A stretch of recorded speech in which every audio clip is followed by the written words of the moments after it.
Part 1.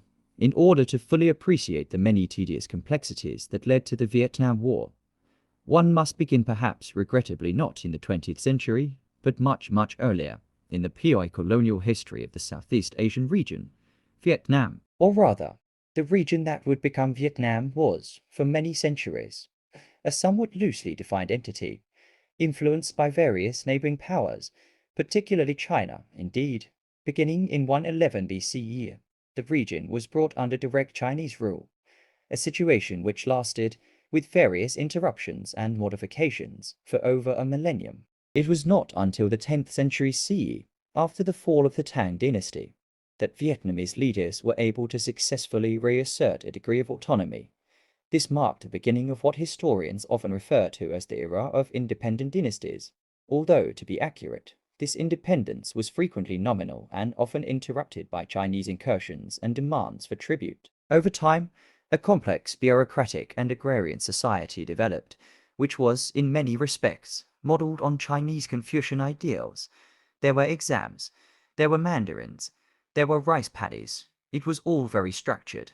The Vietnamese court oversaw irrigation, taxation, and a variety of civil functions, most of which are exceedingly mundane to describe in great detail. Fast-forwarding several centuries, though not too quickly, lest we miss any important and particularly soporific minutiae, we arrive at the age of European colonial expansion. It was during the 17th and 18th centuries that European contact, particularly through Catholic missionaries and trading ventures, began to increase. This presence was initially sporadic and limited in scope, consisting mainly of attempts to convert local populations and to extract commercial value from the region.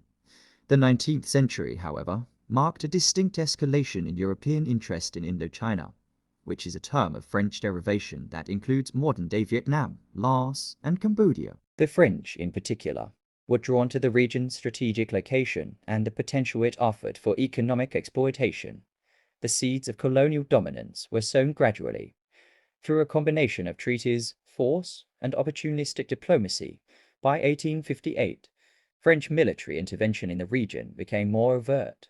Beginning with the bombardment of Da Nang, over the next few decades, French forces expanded their influence, culminating in the formal establishment of French Indochina in 1887.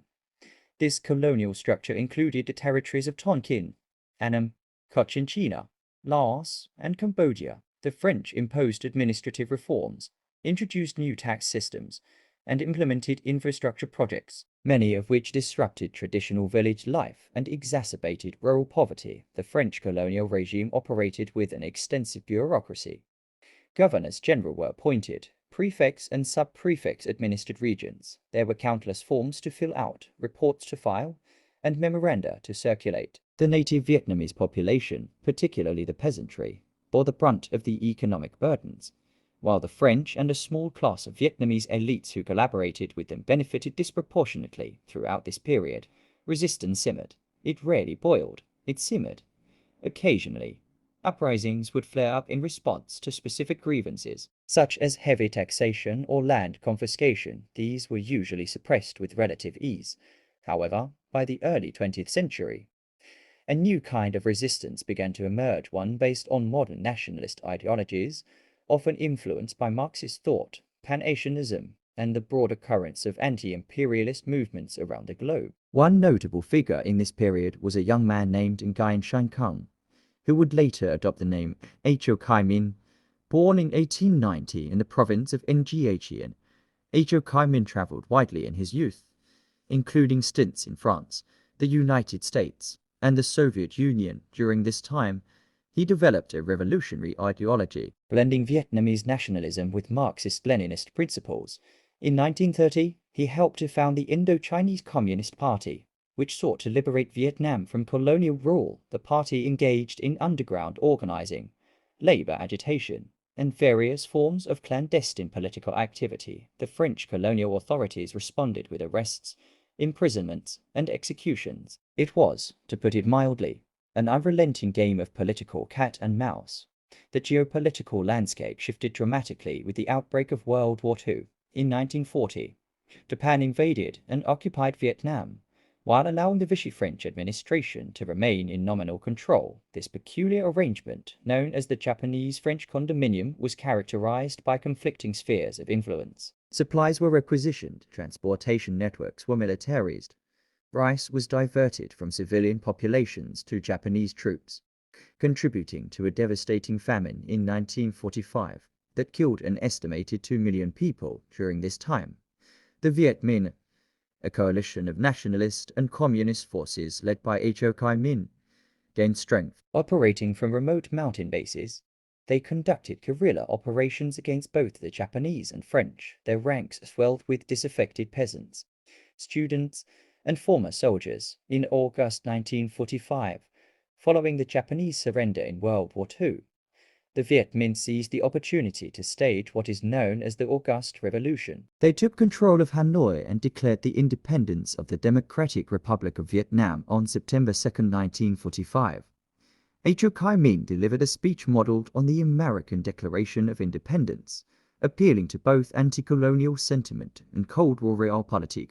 However, this independence was short-lived. The French, backed by British forces in the south and seeking to reassert colonial control, re-entered Vietnam. Tensions escalated into the First Indochina War, a conflict which, despite its many battles and troop movements, was also characterized by extensive paperwork, logistical planning, and diplomatic correspondence, an often overlooked but deeply monotonous aspect of warfare. The war dragged on for nearly 8 years, culminating in the decisive Battle of Dien Bien Phu in 1954, in which Vietnamese forces, under the command of General Vieux Nguyen Giap, besieged and defeated the French garrison. This defeat shocked the French public and led to the Geneva Conference. At Geneva, in July 1954, representatives from multiple countries, including the United States, the Soviet Union, China, and various European powers, gathered to determine the future of Indochina. It was a conference marked by long speeches, procedural motions, and painstaking negotiations over maps, borders, and phrases in treaties. The resulting Geneva Accords temporarily divided Vietnam at the 17th parallel, with the north under Viet Minh control and the south under the former imperial administration, now supported by Western powers. And with that, we reach the end of this first section. In the next part, we will examine at excruciating length the early Cold War politics. Part 2. Cold War Containment, American Involvement, and the Republic of Vietnam. The origins of the Vietnam War, a thoroughly exhaustive and utterly uneventful historical examination. Part 2. Following the Geneva Accords of 1954, which, as previously stated, provisionally divided Vietnam at the 17th parallel, a series of highly intricate and diplomatically dense developments unfolded. These developments, while perhaps not immediately dramatic, were exceedingly influential in the slow but steady movement toward the Vietnam War as it is commonly known. The Accords stipulated that nationwide elections were to be held in 1956 to unify the country under a single government. However, the implementation of this clause was, to put it mildly, fraught with administrative hesitation. In the north, the Democratic Republic of Vietnam DRV, led by Ho Chi Minh and the Lao Dong Party, which was the name of the Communist Party at that time, began to consolidate power. Land reform programs were initiated.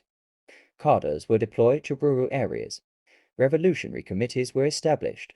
A series of 5-year plans was formulated. Meanwhile, in the south, the situation evolved differently. The state of Vietnam, nominally led by Emperor B.O. Dai, underwent a leadership transition. In 1955, Prime Minister Ngo Dinh Diem staged a referendum to determine the future head of state.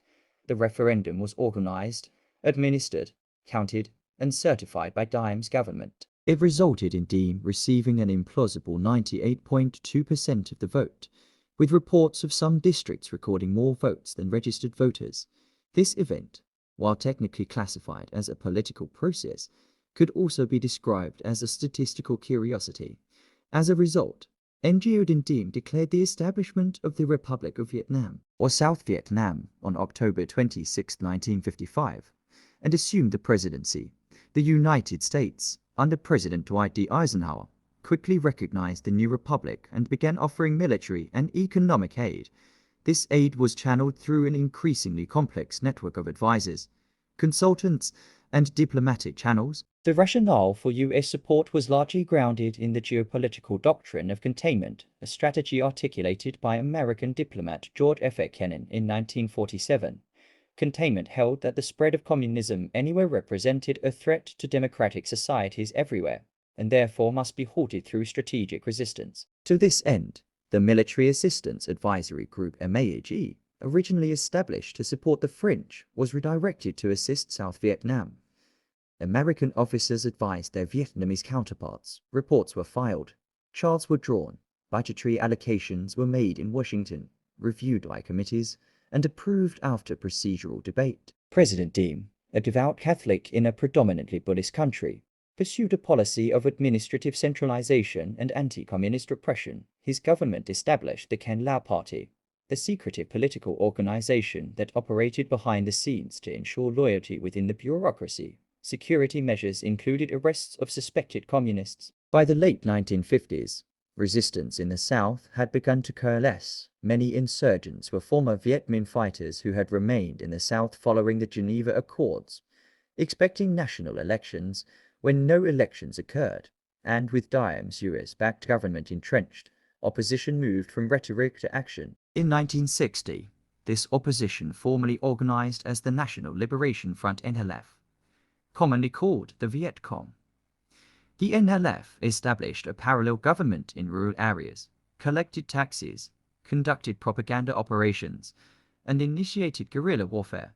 North Vietnam, while initially cautious, began supporting the NLF through supply routes. These routes would become known as the Ho Chi Minh Trail, a complex web of roads, paths, tunnels, and depots stretching through Laos and Cambodia.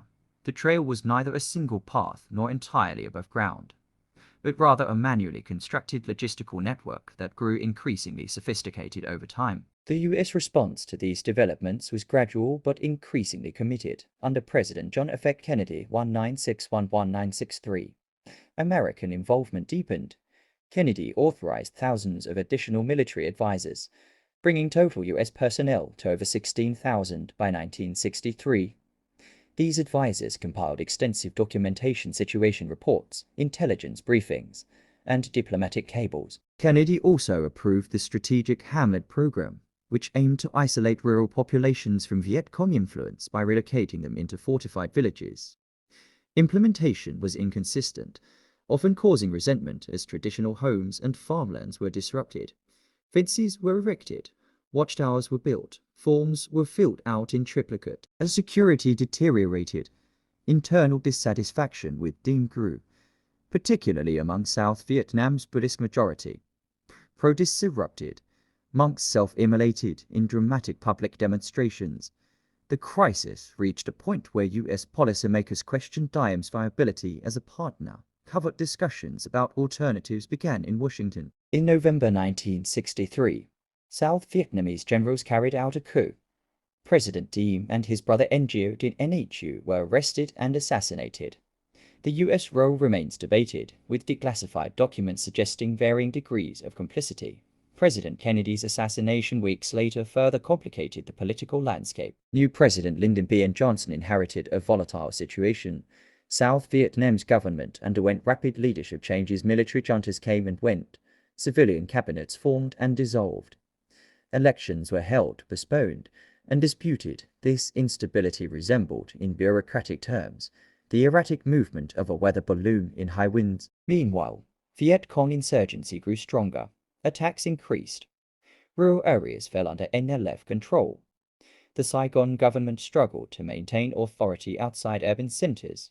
American advisors documented these developments in lengthy memoranda that were reviewed, filed, and occasionally acted upon after sufficient committee deliberation. The Gulf of Tonkin incident, August 1964, marked a turning point. 2 US Navy destroyers reported attacks by North Vietnamese patrol boats.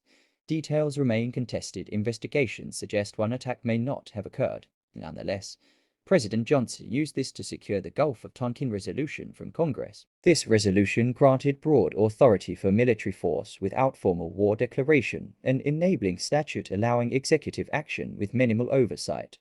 US involvement escalated rapidly. Airstrikes were authorized. Troop numbers increased. Operations were named Rolling Thunder. Flaming Dart, each with its own command structure and acronym. By early 1965, defense analysts noted a significant inflection point. The South Vietnamese Army ARVN struggled with morale and logistics. The US concluded only ground combat forces could prevent collapse. In March 1965, Marines landed at Da Nang, the first official US combat deployment, though many were already engaged in firefights. This marked the beginning of large-scale American military engagement, though for many Vietnamese, war had been ongoing for years. President Johnson authorized steady troop increases, requiring coordination between defense, state, CIA, and other agencies. Each deployment involved transport manifests, equipment requisitions, and procedural reviews. By late 1965, U.S. troops numbered 184,000, eventually peaking at 500,000 plus in 1969. Command was organized under MACV Military Assistance Command, Vietnam in Saigon, led by General William Westmoreland. His attrition strategy emphasized depleting enemy forces through superior firepower and sustained operations, documented in endless briefings with chart. Large-scale search and destroy missions Operation Starlight, Cedar Falls, Junction City required planning conferences, logistical preparations, and post-operation evaluations. Helicopters were scheduled, artillery zones were mapped, troop movements were charted on gridded overlays. Results were often unclear in dense jungle terrain riddled with tunnels and traps. Parallel operations intensified. Operation Rolling Thunder 1965 bombed North Vietnamese infrastructure to compel Hanoi to cease support for the Viet Cong. Target selection involved committees and review boards. Sorties required precise coordinates, elevation profiles, and PI flight checklists. Damage assessments filled multi-volume reports circulated via diplomatic pouch. North Vietnam adapted effectively, dispersing air defenses, relocating civilians, and rerouting supplies through the expanding Ho Chi Minh Trail. Despite frequent bombing, the trail was continually repaired, often with rudimentary tools and manual labor remaining a constant subject of U.S. reconnaissance and bombing mission. In Washington, internal debate mounted. Hearings, closed-door meetings, and consultations generated transcripts, summaries, and dissenting views. The Pentagon Papers Commission 1967 would later reveal the exhaustive documentation of decision-making processes, with meticulous attention to timelines, memos, and diplomatic correspondence phrasing. Meanwhile, Vietnam's civilian population was caught between forces. The Viet Cong operated in rural hamlets while US-backed pacification programs built schools, roads, and outposts. Agricultural offices deployed. Census teams collected data using standardized forms, often rendered obsolete by ongoing instability, a metaphor for the was bureaucratic paradox. The ARV's performance remained inconsistent. Some units functioned well, others suffered poor leadership and desertion. U.S. advisors provided training and assessments, compiling statistics on combat effectiveness, absentee rates, and ammunition usage. The American military presence required massive infrastructure, bases, airfields, depots, and supply lines stretching across the Pacific. Every item from boots to radios was inventoried, logs were maintained, requisition systems were digitized using early mainframe computers. The logistics tail included mess halls, field hospitals, and latrines. Engineers produced environmental impact assessments. Procurement officers signed contracts. Construction followed Gantt chart schedules. Public opinion began shifting as television brought war into American living rooms. Graphic images of combat and civilian casualties created unease. Protests grew from modest campus teach-ins to massive marches. Draft resistance increased. Acronyms NLF, OVN, MACV filled public discourse, while private memos revealed growing White House doubts about progress. President Johnson remained publicly committed, emphasizing resolve and democracy. Behind the scenes, however, private memos recorded concerns about morale and viability, yet escalation continued.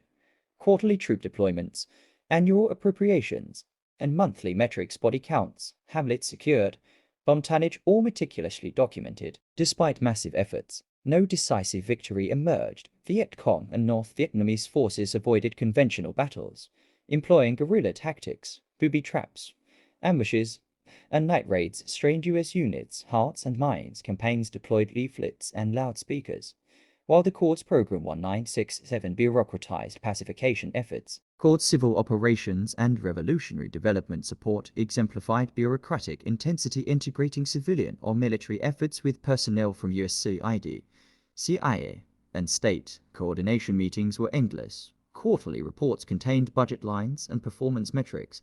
Each sub-program had its own filing system and approval hierarchy. By late 1967, strategic stalemate set in.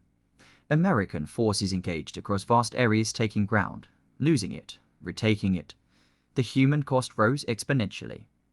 Pentagon statisticians updated casualty reports weekly. Morale surveys circulated among troops. Incident reports described engagements in sterile, standardized language. Then came TET on January 30, 1968. North Vietnamese and Viet Cong forces launched coordinated attacks on 100-plus cities and outposts, including the U.S. Embassy in Saigon. Though ultimately repelled, the offensive scale shocked American audiences. Television footage showed street fighting and chaos, undermining progress narratives. TET proved a psychological or political turning point. Public confidence eroded, support waned. Even Secretary McNamara questioned strategy. Opinion polls showed declining approval, editorials multiplied. Protest marches expanded, yet the war machinery ground on, operations continued, supply chains functioned, intelligence groups met weekly. Responding to mounting pressure, Johnson announced in March 1968 he would seek re-election, a decision preceded by weeks of organized memos about troop rotations and exit strategies. That same year, peace talks began in Paris, immediately bogged down in procedural wrangling over table shapes and speaker sequences. The new Nixon administration 1969 introduced Vietnamization, transferring combat responsibilities to South Vietnam while withdrawing U.S. troops. Training schedules were revised, equipment deliveries accelerated. Readiness metrics were developed simultaneously. Secret bombings operation menu targeted Cambodian or Laos supply routes. These covert operations generated classified spreadsheets of targets and coded sortie reports. Troop withdrawals followed elaborate schedules, logistics chains reversed as personnel rotated home. Medical records transferred, discharge paperwork DA-31. The D-14 multiplied. Charts for press briefings showed phased reductions. Meanwhile, Paris negotiations dragged on through 1970-71. Delegates debated phrasing over porcelain coffee cups. The Provisional Revolutionary Government NLF's political arm joined discussions. Minutes were taken. Statements were prepared. Subcommittees formed. Progress remained glacial as fighting continued. South Vietnam's forces, though better equipped, struggled with territorial control. U.S. advisors dwindled from 475,000 to 1969 to under 25,000 1972. The Easter Offensive 1972 saw large-scale North Vietnamese attacks met with U.S. airport Operation Linebacker. Mission reports filled filing cabinets. Back-channel negotiations between Kissinger and North Vietnam's LADUC though finally yielded the Paris Peace Accords January 1973, calling for ceasefire, U.S. withdrawal, and POW returns. A four-party joint military commission was established with subcommittees, observers, and inevitably more paperwork. The ceasefire collapsed almost immediately. Violations were documented, photographed, and filed by international monitors. Final U.S. withdrawals completed by March 1973 left only attached and aid workers. Embassy staff issued travel warnings. Helicopter pads were dismantled. Warehouse inventories were finalized. South Vietnam's survival now depended on U.S. aid, military hardware, fuel, and agricultural support, all requiring congressional approval, audits, and receipts. As Watergate consumed Washington 1974, aid diminished, ammunition stores dwindled, spare parts grew scarce, morale plummeted, desertion rates spiked. North Vietnam consolidated control, methodically reinforcing supply lines and recording troop movements on gridded maps. In March 1975, they launched a final offensive through the Central Highlands. South Vietnamese defenses collapsed. Provincial capitals were abandoned. Chaotic withdrawals created refugee columns stretching southward. On April 30, 1975, North Vietnamese tanks entered Saigon. President Nguyen Van Minh, after 2 days in office, surrendered unconditionally. The U.S. Embassy evacuated by rooftop helicopters. using prioritized manifests and coded lists, forgotten files burned in trash bins as the last Americans depart. Reunification under the Socialist Republic of Vietnam proceeded with bureaucratic rigor. Ministries merged, currency systems aligned, new identity cards were issued, educational curricula were revised, 5-year plans were drafted, another layer of paperwork atop there was mountains of documentation. The human toll was staggering. 58,000 plus US dead, 250,000 plus South Vietnamese military, over 1 million North Vietnamese or VC combatants, and millions of civilians. Each death generated notifications, reports, and records now studied by historians and statisticians attempting to quantify the unquantifiable. In America, reflection took institutional forms, congressional hearings, veterans groups, and the Vietnam Veterans Memorial 1982, its black granite wall listing names selected from 1,400 competition entries. The memorial's stark design contrasted sharply with there was administrative excess. Vietnam faced post-war challenges under international isolation. Agricultural collectivization and industrial plans yielded mixed results until IME Reforms 1986 introduced market elements, yet another bureaucratic transformation requiring new forms, permits, and 5-year plan revisions. There was legacy persists in classrooms and think tanks, a case study in miscalculation and the limits of military power. Its documentation remains unparalleled. From National Archives holdings to classified annexes, supply spreadsheets to diplomatic cables, all awaiting researchers' scrutiny. Consider the operational absurdities. Target selection committees debating jungle coordinates, morale officers distributing surveys to combat troops, agricultural advisors filing reports on rice yields while artillery boomed nearby. The juxtaposition of mundane bureaucracy with profound violence. The paperwork outlived the participants. After action reports gathered dust, equipment inventories yellowed in storage, pension claims slowly processed, memorial registries were updated annually, scholarly articles proliferated, each adding another layer of analysis to the sedimentary record. What endures is the paradox. A conflict so extensively documented, yet still incompletely understood. The very thoroughness of the record, its millions of pages, obscures as much as it reveals. Like a map so detailed, it becomes illegible. Perhaps this was true legacy, not just geopolitical lessons, but a monument to institutional inertia, proof that even catastrophic failure can be meticulously recorded, reviewed, and filed in triplicate. The Vietnam War didn't just produce casualties, it produced filing cabinets. And so we conclude our thoroughly exhaustive and utterly uneventful examination, having traversed centuries, crossed battlefields and bureaucracies, only to arrive where we began, before a mountain of paper, slightly taller now, with one more document added to its slopes. The war is over, the paperwork continues.